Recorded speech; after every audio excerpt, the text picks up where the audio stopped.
Hello student, today we will start the new chapter number 5, understanding elementary shapes. Okay, in this chapter we will read about different type of shapes, different type of angle, triangle, okay, different type of shape. So first of all we read the introduction.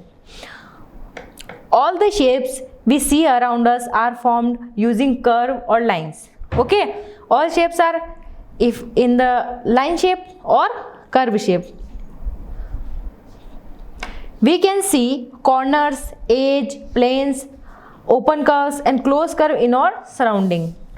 We organize them into line segment, angle, triangle, polygon and circles. We find that they are different size and measure. Let us now try to develop tools to compare their size. Okay, in around us there are so many shapes, okay, or they are forms from line और curves. इन दो चीज़ों से ही तो बनती है, या तो हम लाइन से बना सकते हैं या फिर कर्व से बना सकते हैं. देखो जैसे अगर आप लाइन से बनाएंगे, ये शेप बनी तो ये लाइन्स की है, and curve this one, this shape is curve form, this shape is curve form. तो या तो लाइन से बनेगी वो शेप या फिर कर्व से बनेगी. ओके, तो next topic is measuring line segment, how we measure the line segment. Okay, we have drawn and seen so many line segment. A triangle is made of 3 line, a quadrilateral is 4 line segment.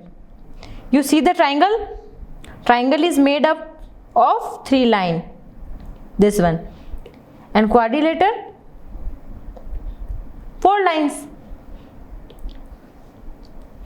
A line segment is a fixed portion of line.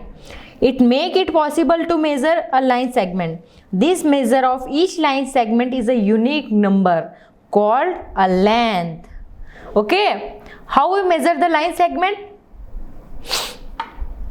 जैसे आपको यहाँ से यहाँ तक की distance measure करनी है, तो मैं आपको बोलूँ कि इसकी डिस्टेंस मेजर करिए, तो आप क्या बोलेंगे कि मैंने इसकी डिस्टेंस मेजर करी और वो किस में है, ये क्या है, इसकी लेंथ. ओके, तो डिस्टेंस मेजर करने के लिए हम एक लेंथ टर्म यूज लेते हैं कि इसकी लेंथ कितनी है इस लाइन की. ओके, तो to compare any 2 line segment we find a relation between their length. This can be done in several way. अब मैं आपको बोलूँ कि मुझे किसी लाइन सेगमेंट की लेंथ मेजर करनी है, तो आप कैसे मेजर करेंगे? फर्स्ट ऑफ ऑल आप देखकर बताएंगे कि इसकी, जैसे ये कोई लाइन है तो इसकी लेंथ आप देख के बताएंगे कि हाँ मैम ये 15 सेंटीमीटर है या 14 सेंटीमीटर है या XYZ, तो आप ऐसे बोलेंगे. सेकंड, आप क्या करेंगे, स्केल से मेजर करेंगे नहीं करेंगे, या फिर आप इंच टेप से मेजर करेंगे. यही आपके पास फॉर्मूला है ना इसकी लेंथ चेक करने का. तो देखो, first of all comparison by observation. First of all by observation आप कर सकते हैं, या फिर आप सिर्फ देख के पता लगा सकते हैं. ओके, फर्स्ट लाइन है AB एंड सेकंड लाइन है CD. आपने देखा तो आपने बोला AB is larger than CD. AB मेरी बड़ी है और CD छोटी है. Okay, no issue. अब नेक्स्ट लाइन देखिए, ये वाली जस्ट इसके बिलो साइड में. अब आप बताइए इसमें बड़ी कौन सी है और छोटी कौन सी है. तो आप देखने पे तो पता नहीं लगा सकते ना कि बड़ी कौन है इसमें और छोटी कौन है, तो आप कंफ्यूज हो गए क्योंकि आपको तो एग्जैक्ट लेंथ बतानी है. तो इसमें आप बाय ऑब्जर्वेशन आप कंपेयर नहीं कर सकते. देन उसके लिए आपने किया कंपैरिजन बाय ट्रेसिंग.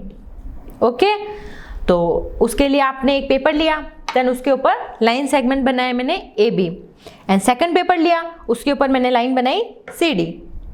उसके बाद में मैंने CD को AB पे के ऊपर ओवरलैप किया, पेपर को उसके जस्ट ऊपर ओवरलैप किया. देन उसके बाद में हम कंपेयर करके देखेंगे कि AB बड़ी है और CD AB से छोटी है, तो इससे हम कंपेयर कर सकते हैं. बट ये तो सिर्फ 2 लाइन्स थी. अब मैं आपको बोलूँ कि और कोई PQ लाइन है और दूसरी लाइन है, तो आप ऐसे कैसे कंपेयर करेंगे? तो बार बार आप ऐसे ट्रेसिंग कर करके और आप लेंथ मेज़र करना पॉसिबल नहीं है. देन उसके बाद में एक और नया मेथड हम निकालते हैं, comparing using ruler and divider. ये आपने रूलर देखा है ना, जिसको हम स्केल भी बोलते हैं, ये ऐसा कुछ आपके पास ज्योमेट्री बॉक्स में स्केल आता है ना, ये आपने देखा हो तो ये वाला। तो इस पे हम देखेंगे तो क्या क्या है, इधर तो है सेंटीमीटर्स जो है 15 सेंटीमीटर, और इधर नीचे की साइड में है इंचेस, ये कुछ इंच दे रखे, तो इसमें 15 सेंटीमीटर है और 6 इंच है, ये कुछ इसकी लेंथ है। और ये है मेरा डिवाइडर, ये देखा आपने, ये भी ज्योमेट्री बॉक्स में आता है, जैसे जिसके 2 पॉइंट होते हैं, डॉट होते हैं नीचे, वो वाला। तो इससे भी हम लेंथ मेज़र कर सकते हैं। तो जब मैंने रूलर से देखा तो अगर मेरी कोई लेंथ थी ए बी, ये देखो ये ए बी है, इसको मैंने मेज़र किया तो ये कुछ आई अप्रॉक्स 6। एक बार आप रैंडमली देखते हैं तो, बट ये 6 नहीं है, ये 5.8 है, लेकिन आपको देखने से क्या लगा कि ये 6 है, तो इसमें भी एरर होने के चांसेस थे ना। देखो अपन बिल्कुल एग्जैक्ट नहीं पता लगा है। अब मैंने लिया डिवाइडर, और डिवाइडर को मैंने ऐसे ओपन किया, जैसे उसके 2 वो हैं तो मैंने इसको ऐसे ओपन किया, और मेरी जितनी भी लेंथ थी, जैसे ये और भी यहाँ था, तो मैंने उसके ऊपर ऐसे रूलर रखा, सॉरी डिवाइडर रखा, और उसके बाद में उसकी लेंथ एग्जैक्ट मेजर कर ली कि हाँ इतनी आई। उसके बाद में मैंने उसको डिवाइडर को बिना हिलाए स्केल पे रखना है जो मेरा रूलर था, और उस पर एग्जैक्ट मेरे को मेज़र करनी है कि कितनी आई। देन उसमें आपको एग्जैक्ट 5.8 पता चल जाएगी, कितनी आएगी, एग्जैक्ट 5.8। तो अब आपको कौन सा मेथड बेटर लगा दोनों में से, रूलर वाला या डिवाइडर वाला, बताइए। किस में आप एग्जैक्ट देख पाए लेंथ, किस में, रूलर में ना, डिवाइडर में ना। रूलर में देखो आपने एग्जैक्ट देख तो लिया, लेकिन हल्का सा उसमें जो पॉइंट का ऊपर नीचे था स्केल में, वो हमको पता नहीं चल पाया, तो इसलिए रूलर की कम एफिशिएंसी है, जबकि डिवाइडर की अच्छी एफिशिएंसी है। तो हम क्या बोलेंगे कि डिवाइडर बेस्ट है। अब देखिए पोजीशनिंग एरर। अब देखो जो हमने रूलर यूज़ किया था ना, उसकी क्या डिसएडवांटेज है, उससे मतलब क्या डिसएडवांटेज। एक तो देखने का भी फर्क पड़ता है, एक आप किसी चीज़ को स्केल है उसको आपने एग्जैक्ट सामने से देखा, ओके, मैंने उसको थोड़ा टेढ़ा होके देखा, तो जो पॉइंट्स है ना एमएम का, वो एक आगे पीछे हो गया, क्योंकि जो सेंटीमीटर था स्केल था ना मेरा 1 2 3 4 5 6 7 8 9 10 ऐसे करके 15 तक था, तो ये 0 और ये 1 और ये 2, और ये भी छोटे छोटे 10 पार्ट्स में डिवाइड था, जिसको मैंने 1 centimetre is equal to 10 mm, कितना था मेरा 10 mm,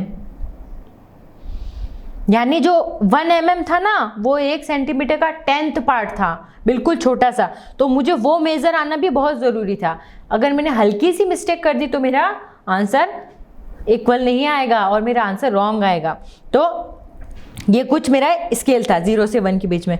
अब मेरा मेजरमेंट 2 पे है और 1.9 पे आ रहा है कुछ, तो अगर आपने उसको इस साइड से देखा तो आपको थोड़ा सा कम दिखेगा, लेकिन मैंने इस साइड से दिखा तो आपको थोड़ा ज़्यादा दिखेगा। तो अगर आपने ऐसा टेढ़ा होके देखा तो आपको दिखेगा 1.8, और आपने इस साइड से दिखा तो आपको दिखेगा 2। ओके, तो दोनों ही आंसर मेरे रॉन्ग होंगे, लेकिन मेरा एग्जैक्ट आंसर कितना आना चाहिए 1.9। तो वो किससे हुआ, आपकी पोजीशनिंग एरर से, आपके देखने के तरीके से। अगर आपने एग्जैक्ट सामने से देखा तो इट्स ओके, लेकिन आपने साइड में थोड़े से एंगल से देखा तो वो जो स्केल है वो गलत मेजरमेंट देगा, रॉन्ग मेजरमेंट देगा। तो इसलिए पोजीशनिंग एरर भी पॉसिबल है। तो इसके लिए हमने क्या किया, let us use the divider to measure the length. We use the divider to solve this problem. First of all we take the divider and take the measurement of the line, then we keep on the scale, then we find the exact measurement on the divider. okay, तो इससे हमारी जो error की जो बिल्कुल percentage है error के वो बहुत कम हो जाएंगे और हमारा एक्यूरेट आंसर मिलेगा। ओके, इससे डिवाइडर से। तो डिवाइडर और रूलर दोनों में से डिवाइडर बेटर है। ओके, करें exercise 5.1 start. Okay, first question, what is disadvantage in comparing line segment by mere observation. क्या डिसएडवांटेज है comparing line segment by mere observation? Okay, सिर्फ अपन देख के पता लगा रहे हैं तो उसमें क्या डिसएडवांटेज होगी? आप बताइए क्या डिसएडवांटेज है?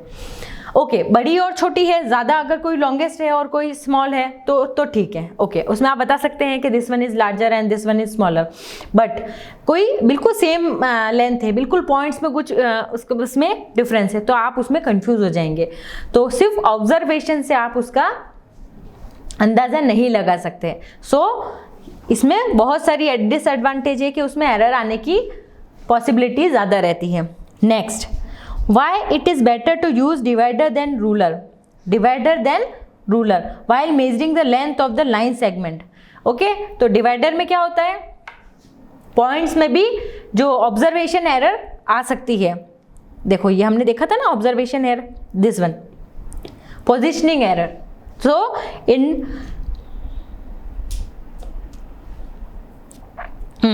So in rural there is a positioning error, so it is better to use divider in our length measurement.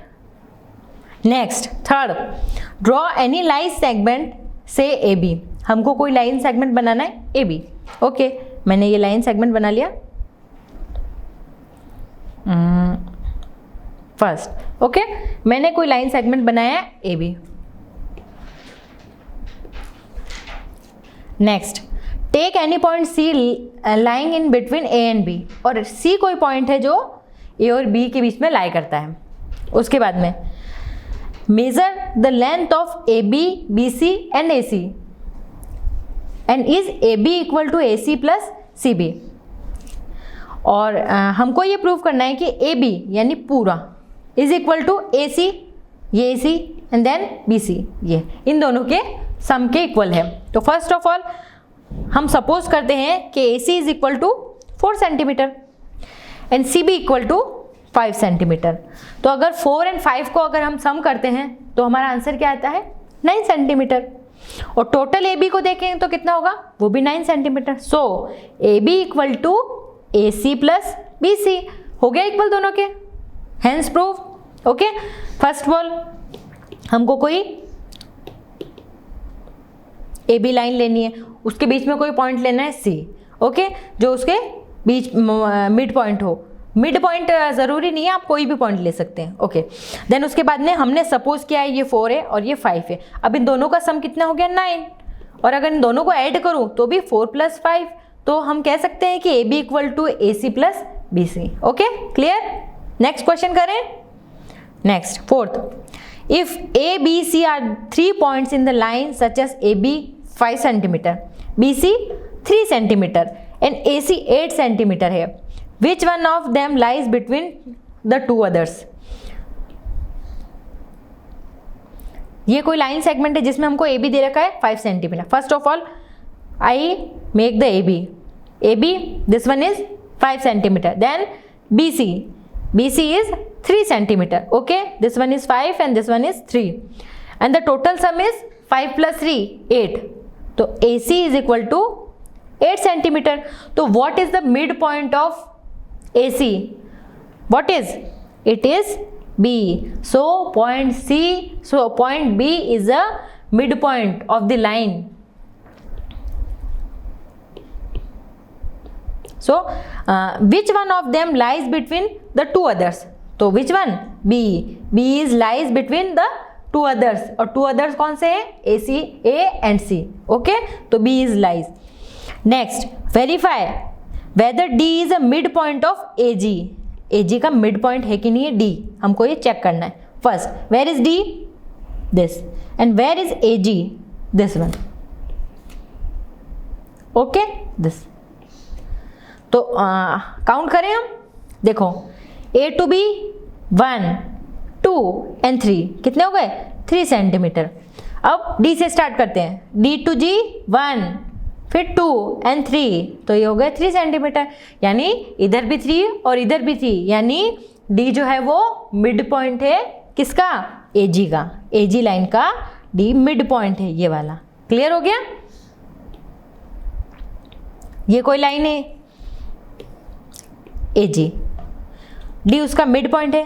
तो अगर यहाँ से मैं काउंट करूँ 1 2 एंड 3, हो गए 3। अब यहाँ से काउंट करती हूँ 1 2 एंड 3, ये भी 3, तो इधर भी 3 और इधर भी 3, तो इसका मतलब डी जो है मेरा मिड पॉइंट है ए जी का। क्लियर? नेक्स्ट,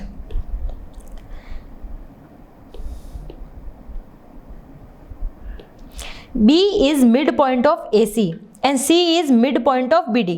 मतलब A कोई AC का A एंड C है, उसका B मिड पॉइंट है, और दूसरी कोई लाइन है BD, तो B एंड D यानी इससे आगे होगा, उसका मिड पॉइंट है C।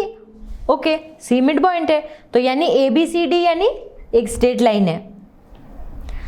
तो ये कोई लाइन है A और C का मिड पॉइंट है B, और B और D लाइन का मिड पॉइंट है C। तो if AB equal to BC हो गया, क्योंकि इसका मिड पॉइंट है। अगर मैंने AB 2 सेंटीमीटर है इफ सपोज, तो BC कितना हो गया? Also 2 centimetre. Then C is mid point of line BD, then BC also 2 centimetre, then CD also 2 centimetre. Then hence prove कि AB equal to CD equal to BC,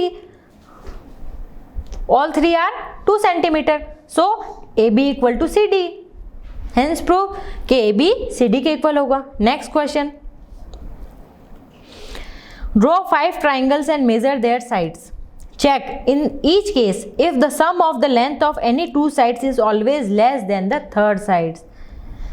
okay, if we make the triangle and give the measurement 2 centimeter, 5 centimeter and 4 centimeter, so the length of the 2 sides, sum of the 2 side is always greater than the third side, यानी 2 sides का जो sum है वो always third side से ज़्यादा होना चाहिए। Okay, करके देखते हैं। ये मैंने कोई लिया 2 5 and 4, तो 2 प्लस, स्टार्टिंग से चलती हूँ, 2 प्लस 4 6 हो गया, और 6 ग्रेटर देन 5 से है। इन दोनों साइड्स का सम थर्ड साइड से ज़्यादा होना चाहिए। First condition okay. अब पहले मैंने 2 and 4 लिया था, अब दूसरी मेजरमेंट लूँ मैं, 2 प्लस 5 लिया मैंने, 7 हो गए 2 साइड्स का मेजरमेंट सम। देन अब थर्ड वन साइड कौन सी है इसमें, 2 and 5 ले लिया मैंने, यानी 4।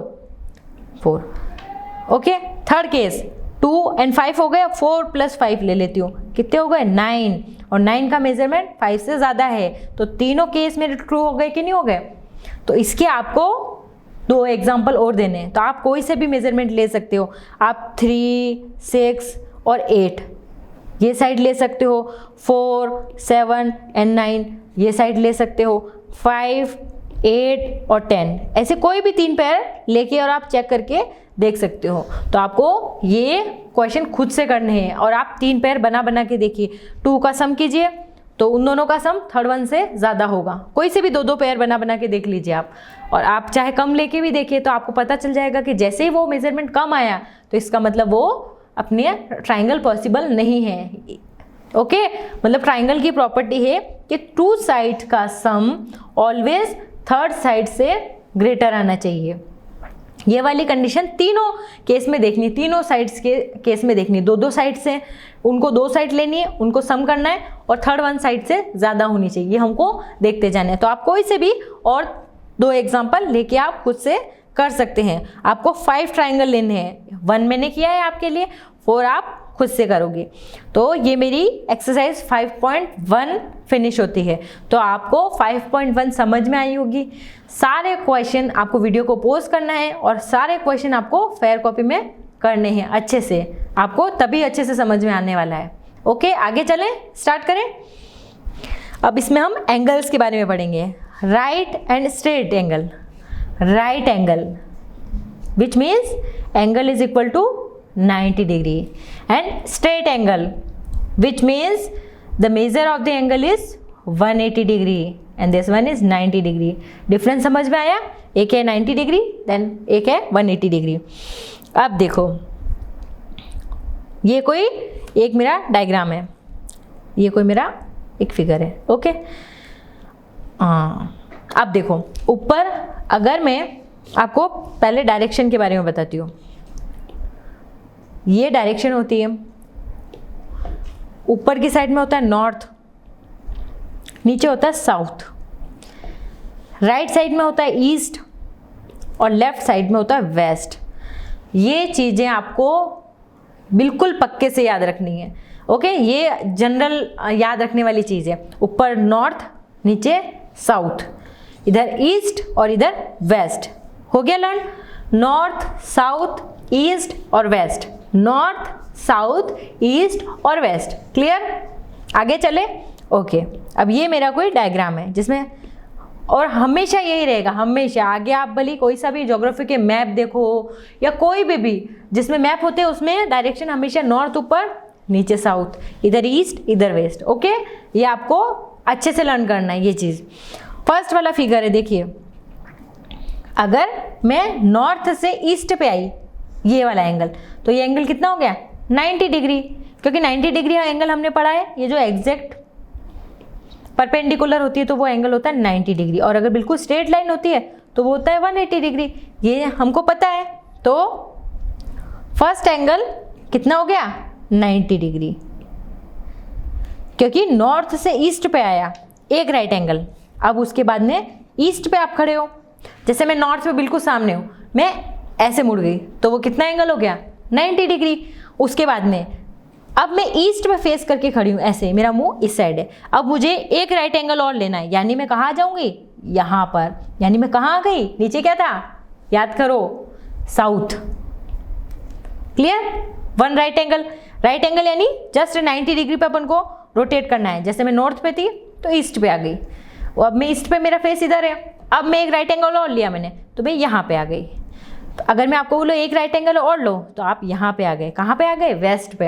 अब मैं कहूँगी एक राइट एंगल और लो, तो यहाँ पे कितने हो गए? नॉर्थ पे आ गए। तो यहाँ पे वन राइट एंगल, यहाँ पे कितने हो गए? एक तो वन तो इसका और 2। अब यहाँ पे कितने हो गए? 3, 1, 2 और 3। और यहाँ पे कितने राइट एंगल हो गए? 4। यानी 1, 2, 3 एंड 4 राइट एंगल हो गए। क्लियर? यहाँ पे आप खड़े कहाँ पे हुए ये आपको देखना ज़रूरी है, और आप किस एंगल से, मतलब कैसे राइट एंगल मूव कर रहे हो, क्लॉकवाइज है कि एंटी क्लॉकवाइज, ये भी आपको देखना है। अगर आप क्लॉकवाइज घूमते हो तो यानी क्लॉकवाइज, जैसे घड़ी चलती है, अपनी वॉच कैसे चलती है, कभी आप घर पे देखना कि आपकी वॉच किस डायरेक्शन में चलती है। ऐसे कुछ चलती है 12, फिर उसके बाद में 12, फिर 3, फिर 6 और फिर 9, तो ऐसे घूमती है ना घड़ी।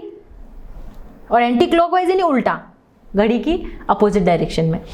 तो जैसे ये ऐसे कुछ घूमती है ना, जैसे पहले 12 है, फिर 3, फिर 6 और फिर 9, तो पहले 12, फिर 1, फिर 2, फिर 3, फिर 4, फिर 5, 6, 7, 8, 9, 10 और 11, ऐसे ऐसे घड़ी चलती है ना अपनी। तो पहले 12, फिर 3 बजती है, फिर 6, फिर 9, ऐसे बजती है ना।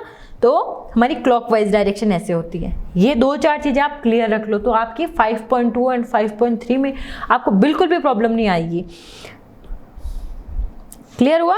अब देखो, आप अगर नॉर्थ पे खड़े हैं, देन उसके बाद में आपने वन स्ट्रेट एंगल लिया। स्ट्रेट एंगल मतलब 180, तो आप यहाँ पे आ गए साउथ में। तो आपका फेस किस साइड है? मेरा फेस है साउथ में। आप मतलब एक राउंड काट के आ गए। जैसे मेरी यहाँ 12 बज रही थी, अब 6 बज रही है, तो ये कितना हो गया? Straight angle. इसको मैंने बोला था राइट एंगल, और ये पूरा क्या हो गया? Straight angle. जो स्ट्रेट एंगल होता है वो होता है 180 डिग्री। तो ये कितना हो गया? ये स्ट्रेट एंगल हो गया। क्लियर? अब आप साउथ में हैं, देन उसके बाद में आप एक स्ट्रेट एंगल और लेते हैं, तो मैं यहाँ आ गई, तो अब कितना हो गया? 180 फिर से हो गया।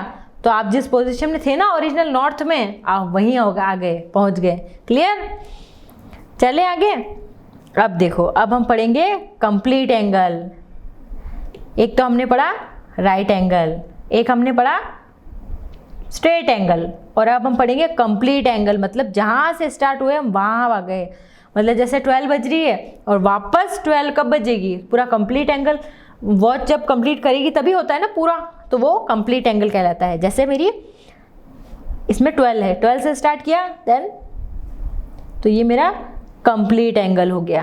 क्लियर हुआ? अब देखो, यहाँ पे कुछ 3 वॉच दे रखी है। फर्स्ट वाली में देखो 12 to 6, अब मैं यहाँ से 12 to 6 आई, यानी कितना रिवोल्यूशन हुआ? देखो ये पूरा एक सर्कल है तो 1 रिवोल्यूशन है। अगर ये उसका हाफ आता है यहीं तक आता है तो मैं उसको क्या बोलूँगी 1/2 रिवोल्यूशन।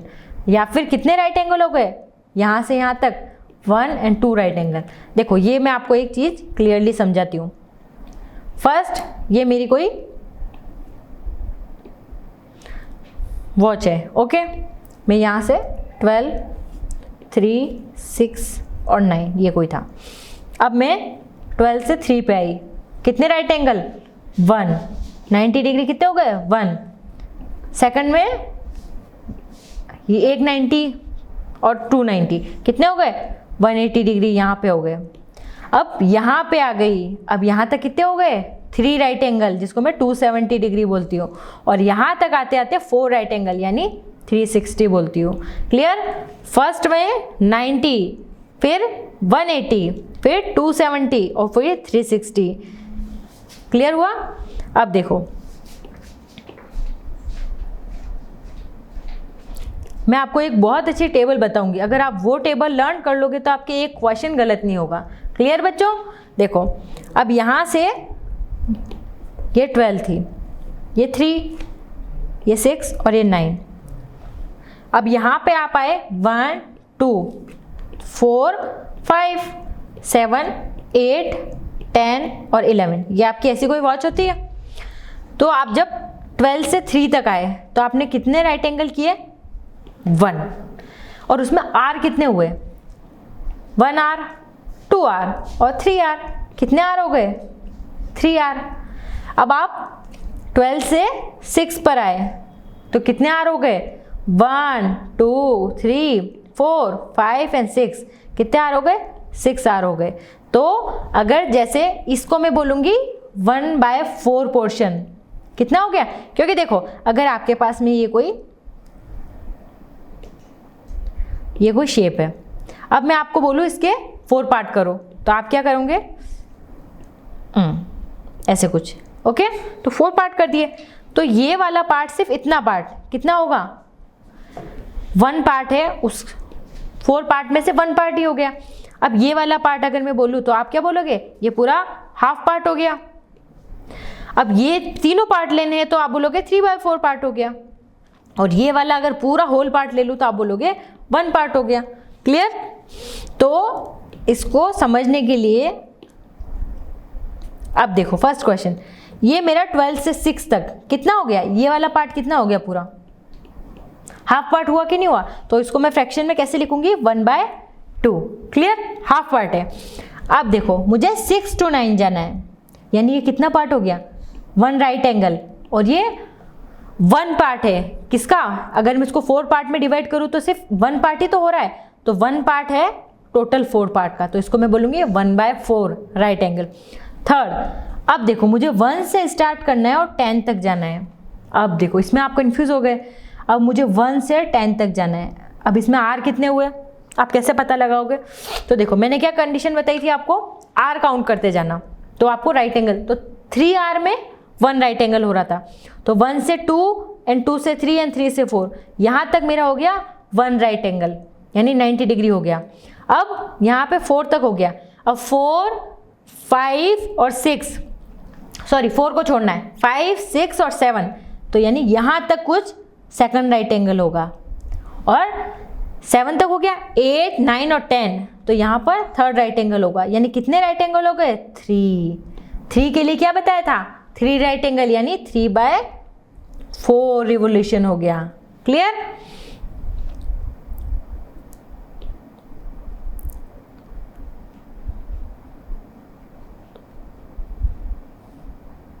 क्लियर हो गया।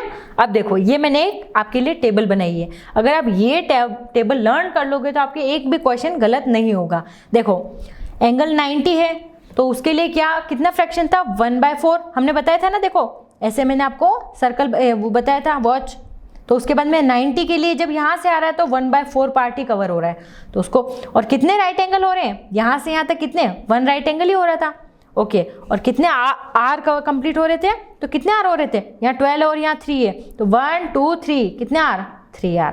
क्लियर। नेक्स्ट 180 के लिए, 180 के लिए आप यहाँ से, ये मेरा कोई वॉच थी, देन उसके बाद में यहाँ पे 12 और 3 और यहाँ 6। तो ये 180 कब होगा? जब स्ट्रेट लाइन होगी। तो ऐसे कुछ था, तो उसमें कितने हैं? 180 के लिए क्या था? हाफ, यानी हाफ पोर्शन ले रही थी मैं, ये देखो इधर वाला। क्लियर? और उसके लिए कितने राइट एंगल हो रहे थे? कितने हो रहे थे? देखो 1 राइट एंगल तो इतना और सेकंड वाला इतना, तो 2 राइट एंगल हो रहे थे। और आर कितने हो रहे थे? यहाँ से यहाँ तक 6। क्लियर? 6 आर हो रहे थे। नेक्स्ट एंगल था 270, जो हम यहां तक आ रहे थे,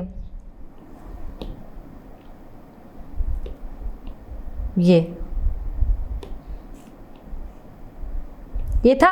तो यानी यहां से यहां तक 270 था हमारा। पहले 90, फिर 180 और 270 एंड फिर 360 ऐसे।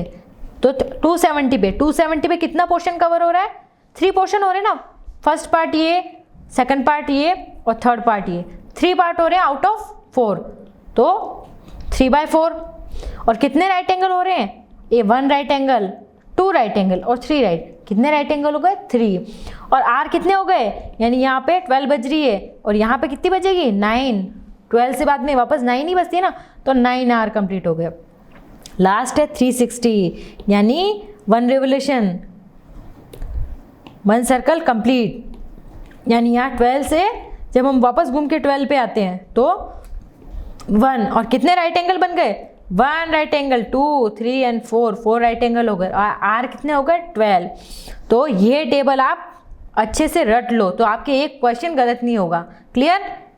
देखो, चाहे आप इसका स्क्रीनशॉट खींचना चाहते हैं तो भी खींच लो, क्योंकि ये टेबल अगर आप रख के चलोगे तो आपके सारे क्वेश्चन इसी पे बेस्ड है। क्लियर? एक बार फिर से रिवाइज करवाऊं। 90 के लिए फ्रैक्शन 1/4, एंगल राइट एंगल कितने हैं? 1, और आर कितने हो रहे हैं? 3। नेक्स्ट एंगल अगर मेरा 180 है तो फ्रैक्शन 1/2, राइट एंगल 2 और आर कितने हो रहे हैं? 6।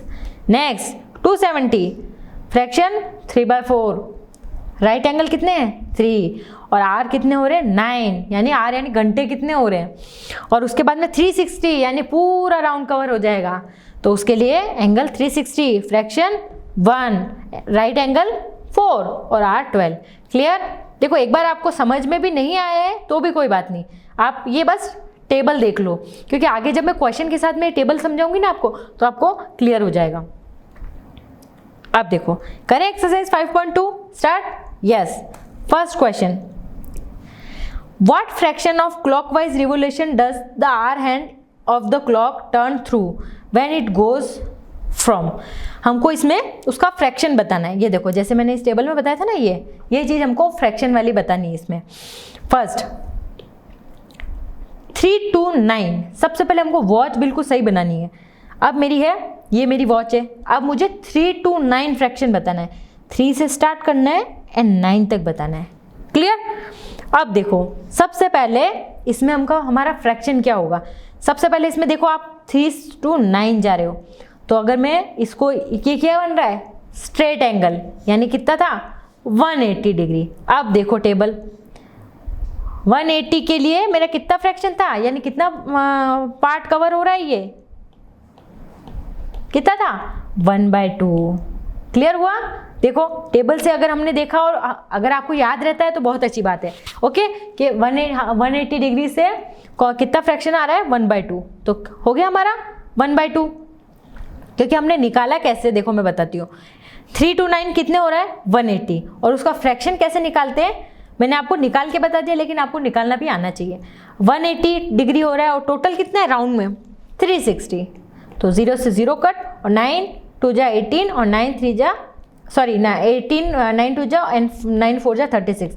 तो ये कितना हो गया? 1/2, यानी कितना हो गया फ्रैक्शन इसका? 1/2।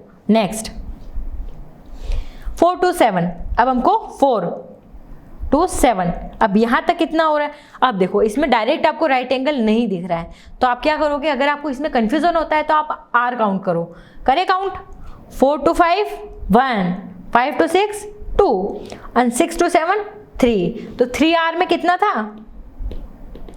90 डिग्री, यानी 1 राइट एंगल हो रहा था ना अपना। देखो आर, 3 आर में 90 डिग्री एंगल, और 90 डिग्री के लिए क्या फ्रैक्शन था? 1/4। क्लियर? अब आ रहा है समझ में? तो 90 डिग्री के लिए कितना फ्रैक्शन था? 1/4। और 1/4 कैसे आया? 90 है, ये पार्ट सपोज 90 डिग्री है और ये टोटल रिवोल्यूशन कितना है 360, तो अपॉन 360, 0 से 0 कट, 9 में जा 9 और 9 4 जा 36, तो 1/4 फ्रैक्शन। क्लियर? ये मैंने आपको टेबल में डायरेक्ट भी लिख दिया और आपको मैं आया कैसे वो भी बता रही हूँ। नेक्स्ट, हमको 7 से लेकर 10 तक जाना है। क्लियर? अब देखो 7 से लेकर 10 तक, अब इसमें कितने राइट एंगल है या कौन सा एंगल है हमको काउंट करना पड़ेगा। क्लियर करूँ? 7 से 8 1, 8 to 9 2 और 9 to 10 3, तो हो गए 3। और 3R के लिए क्या होता है 1 राइट एंगल, तो 1 राइट एंगल के लिए फ्रैक्शन क्या था 1/4। क्लियर? नेक्स्ट, अब हमको 12 to 9 जाना है, ये पूरा सर्कल। अब कितने राइट एंगल हो रहे हैं देखो, 12 to 3 1, 3 to 6 2 एंड 6 to 9 3, तो कितने राइट एंगल हो गए 3 राइट एंगल।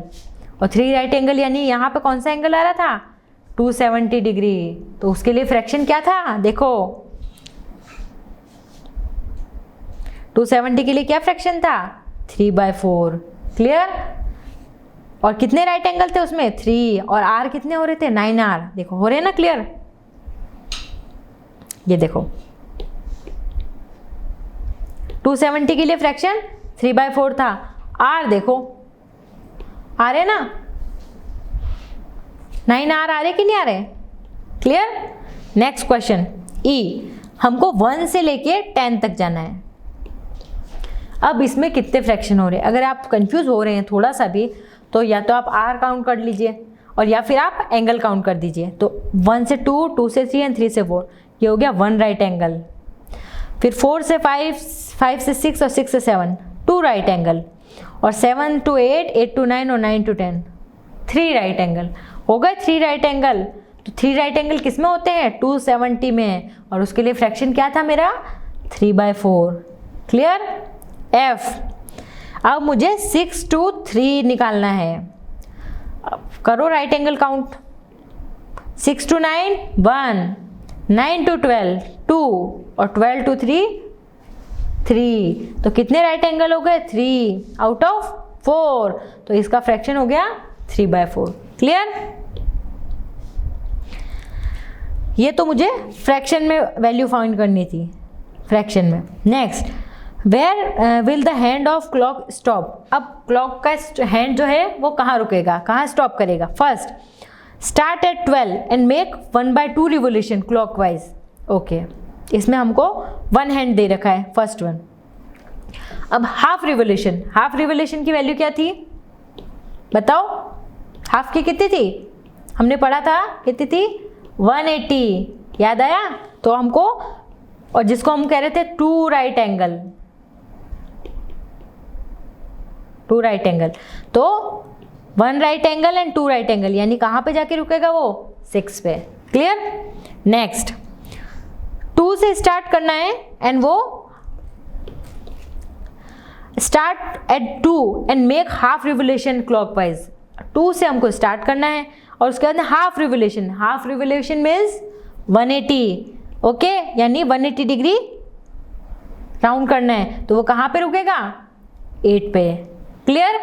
क्योंकि हमको 180 के लिए क्या है बिल्कुल स्ट्रेट में होना चाहिए, यानी या फिर आपको अगर ऐसे समझ में नहीं आए तो आप 2 राइट एंगल बना दो 1 एंड 2, और या फिर ये भी समझ में नहीं आए तो आप 6R काउंट कर लो, क्योंकि 180 के लिए कितने R थे 6, तो 1 2 3 4 5 और 6R हो गए। आप कोई सा भी तरीका आपको जो आपको समझ में आए उसमें से आप कर सकते हो। नेक्स्ट, 5 से स्टार्ट करना है and make 1/4 revolution clockwise.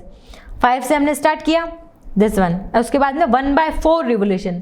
1/4 revolution किसका था 90 डिग्री का, means 1 right angle, means 3R। Clear? तो राइट एंगल 5 से स्टार्ट हुई, 1R 2R एंड 3R, ये हो गया राइट एंगल, तो 8 पे जाके स्टॉप होगा मेरा। क्लियर?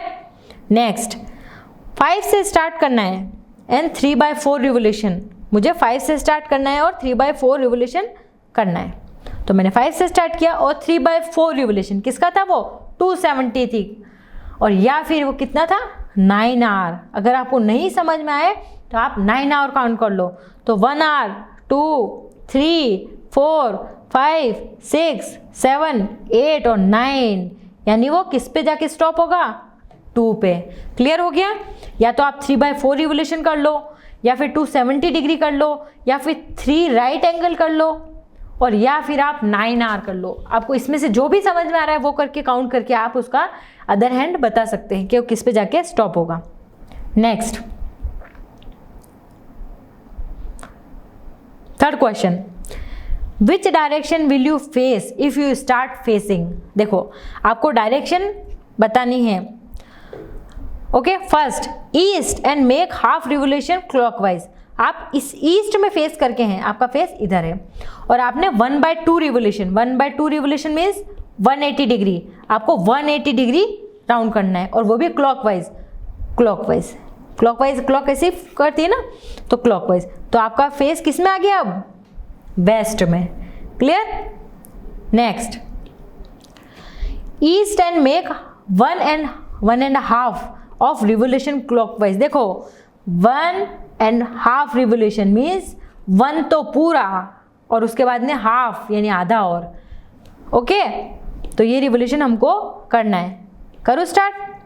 और इसने क्लॉकवाइज, देखो इसने क्लॉकवाइज बोला है, क्लॉकवाइज क्लॉकवाइज, तो हमको क्लॉकवाइज ध्यान रखना है। ओके, मैं स्टार्ट करूं फर्स्ट कहाँ से? ईस्ट में। ओके, मेरा फर्स्ट वन फेस इधर था। 1 and 1.5 रिवोल्यूशन, यानी 1 तो पूरा है और हाफ उसका आधा है। ओके, तो स्टार्ट हुई यहाँ से ईस्ट से, ये हो गया 1 रिवोल्यूशन, और उसके बाद में हाफ और या हाफ और, तो मेरा फेस कहाँ होगा? वेस्ट में। D, C part, west and make 3/4 revolution anti clockwise. अब क्लॉकवाइज नहीं है, क्लॉकवाइज होता तो ऐसे है, लेकिन अब एंटी क्लॉकवाइज है, अब हम ऐसे घूमेंगे, ऐसे। क्लियर? उल्टा। तो वेस्ट में है, हम वेस्ट में हैं, अब एंटी क्लॉकवाइज घूमेंगे, और कितना रिवोल्यूशन है? 3/4 यानी 270 डिग्री, यानी 3 right angle, 1 right angle, 2 right angle और 3 राइट एंगल। तो हमारा फेस किस में है?